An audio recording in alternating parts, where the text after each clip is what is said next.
Well, hey y'all, welcome back to It's a Seago Thing. My name is Erin, and I do everything I can to come to you guys to provide educational, inspirational, and motivational content. Sometimes you'll hear me say our or we, and my husband Sean, although he hasn't appeared on the videos yet, he's my background guy. He, really helps me understand certain tech options. And he also helps me, kind of organize some parts of the content that I present to you guys, especially if he hears me recording before I edit, and he kind of lets me know, hey, think about this, or maybe talk about this, or whatnot. So he's my backgrounds guy. I hope one day very soon I'm going to be able to get him to come into one of our vlogs, and my vlog. See, I'm so used to saying our because that is just really how our relationship works. And I'm at work right now taking a much needed break. But it is a Thursday, and I have to say I'm really looking forward to this weekend, but not because of anything in particular. Sean and I right now, we are not licensed as foster parents. We are taking a break. We had a foster case earlier this year that we just absolutely fell in love with, and we have been so blessed. Really, just so blessed to walk alongside the case that we had earlier. And sometimes you've heard me reference them as the girls. We've been so blessed to walk alongside their mother while she is working so incredibly hard and just doing such amazing positive things for her life, which is going to impact her daughter's lives. And I just want to give a shout out to her because I'm just so proud of everything that she's putting forward every single day. She has to deal with challenges that so many people really don't ever come in and interact with. And I'm just so amazed at her courage and her bravery and just her undying determination. And I know that her driving force are her girls, but there are parents out there that have opportunities to make improvements, that have opportunities to make positive changes, and many of them don't. And it's not because they physically can't or there's something medically preventing them. It's because they just don't see the end goal in sight, which is to be with their children, to raise their children, and to just be the parent that they desire to be for their child or children. So I just want to give a very loving and positive shout out to our last foster case's mom. We still get to talk to her ever so often. Just to kind of see how she's doing and just see how everything's going in life. And I always just love hearing, how things are just very steadily progressing in her life, which that positively impacts her daughter's lives. So I'm very, very happy about that. And that's something that I really wanted to draw into. So after that little lovely introduction, part of this video is really trying to help you understand expectations. And what does that mean? Just in general, what does that mean to have expectations? And do we actually have healthy expectations? This video more or less is just for me to provide you some perspective. I want to hopefully allow you to leave thinking deeply about a situation you may be in life, or situations. Trust me, I've been in both in life, where I've had a major situation I was dealing with, or I had multiple minor situations that just were hard. And it's just hard in general. But I was listening to a really great podcast. It is the Tapestry podcast on Spotify. It is through the Empowered to Connect program. So I will put the link in the description box below for you guys to check out. If you don't have Spotify, I know they have a really cheap option to sign up for free. Sean and I have a family account, which allows both of us to listen to many, many things like podcasts and radio stations and whatnot. But I want to say this might actually be free. And I know you can access this podcast on the website of Empowered to Connect, which I will also provide that link, just the basic website, down in the description box below. So definitely check those out. And just, plug in your headphones or pop it in, plug it in, I should say pop it in. That's how old I am. 37, and I'm sitting here thinking like a cassette tape or DVD or a CD. But now you just plug in your phone and listen to the audio on the speakers of your vehicle. So, but the show that they did on expectations, although this podcast is geared towards people who foster and adopt, I really enjoyed thinking about how everyone around us, or around me, that I have observed, family, friends, strangers, we all have problems with expectations. We wake up and we expect certain things to happen. We go to a grocery store, and in the checkout line, when a person becomes upset, it is because their expectation has not been met. When you see anybody become upset in public, you will always hear in customer service or in sales, depending on what field you're working in, but very commonly in sales and customer service related type jobs, the number one key point that you experience in training for any company is not that the customer is always right, but if the customer becomes upset and they direct it at you, that they are upset at other things in life and that it's not your fault. And I always find that interesting because we, as the representative, who is receiving that anger, that upsetment, sometimes yelling, sometimes people throwing things at us. I mean, truly, I've worked in retail, I've worked in the food industry. I didn't work in a restaurant, but I worked in like a cafe, basically. And my retail has been everything from clothes to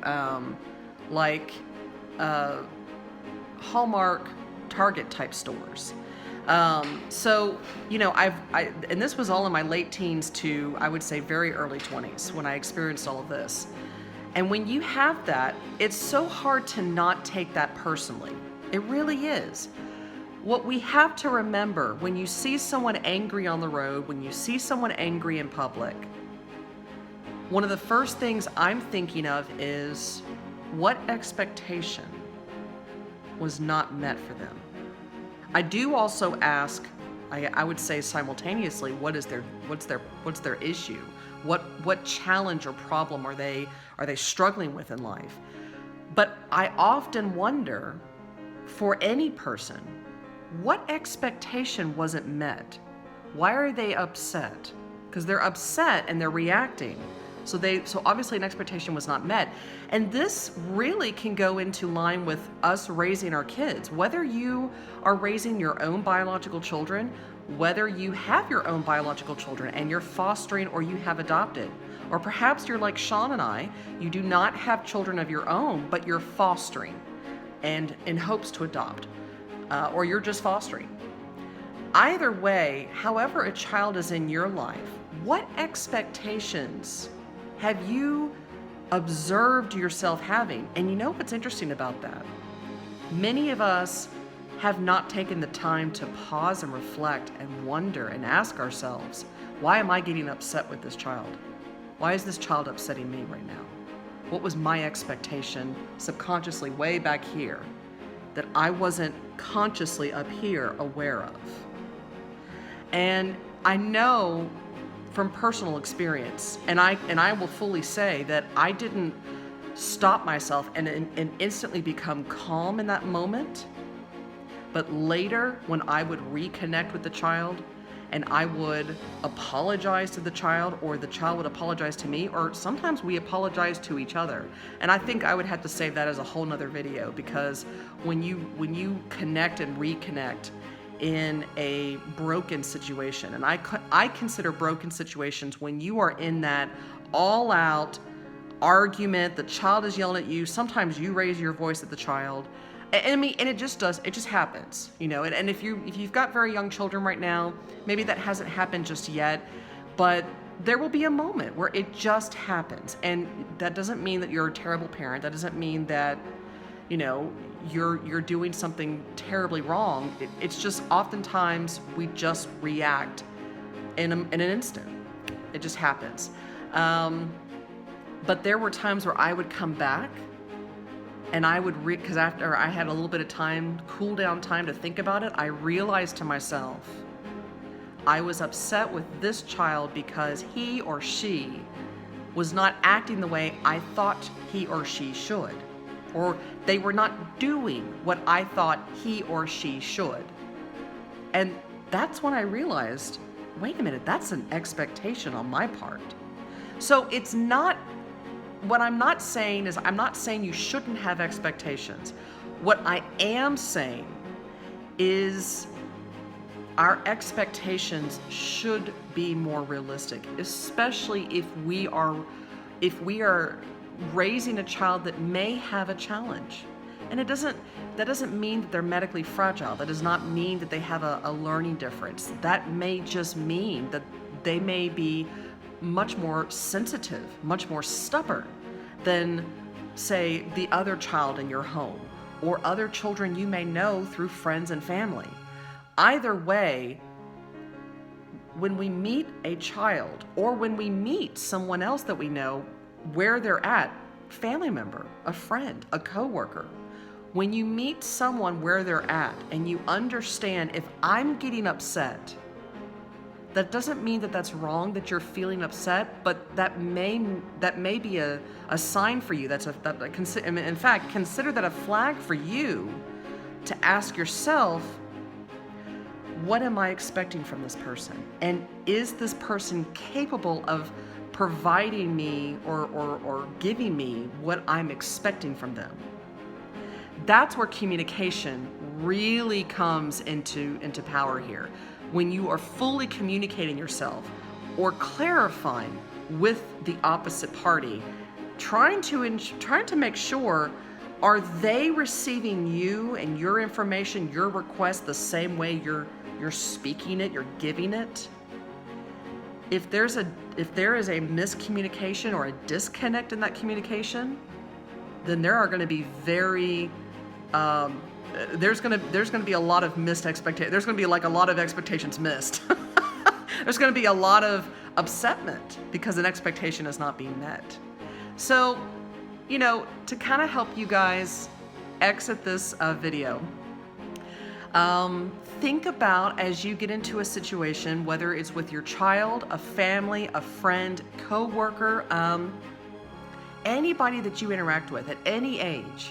Now, obviously, it's harder to really incorporate this to, say, an infant to a 1-year-old, because, I mean, you have to think about it from, okay, people that I encounter of any age, when they're able to understand very basic tasks or very basic sentence structures.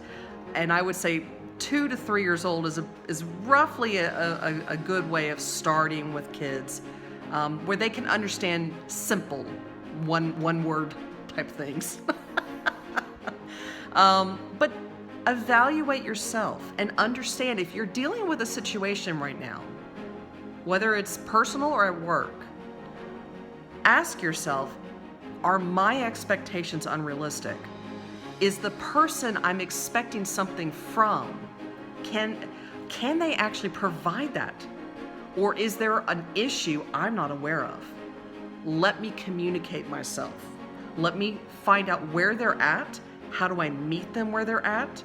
So my expectation isn't necessarily lowered where I'm submitting myself, but I'm allowing myself to still be satisfied, having an expectation met, while the other person is able to reciprocate feel empowered, and feel motivated.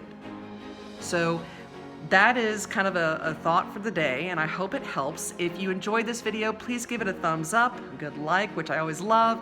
Definitely subscribe if you haven't already. Ring the bell for notifications. I do try to post frequent videos. Right now, it's kind of on a daily regimen, but if life happens, I'm always pretty good about posting a little cute trailer video, or I'll put in the discussion tab up here in the top, just letting you guys know what's going on, so that way y'all don't think I fall off the earth. But comment below. Let me know of some different things that you guys have tried whenever you've been dealing with something personal or work related. I'd love to hear your thoughts. So anyway, I hope you guys have a great day, and I will talk to you next time. Bye.